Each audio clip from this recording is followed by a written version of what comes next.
हर हर महादेव।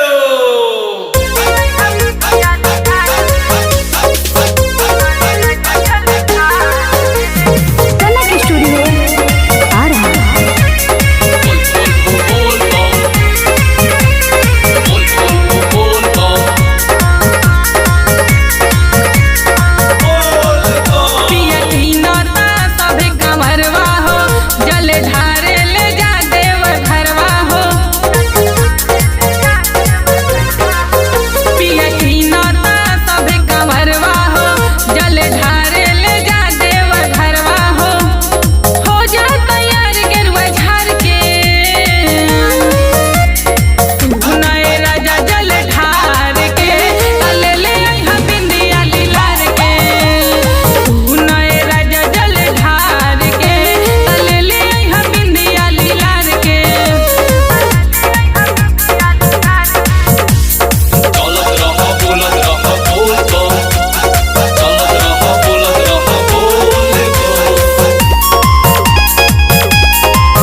जन्म हमरा संगही बितैया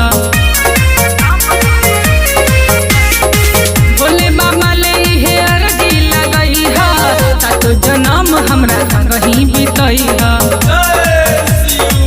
रहे सलामत घर परिवार संगी में जात छोटका देवरवा लग जाई लाइन तेवार के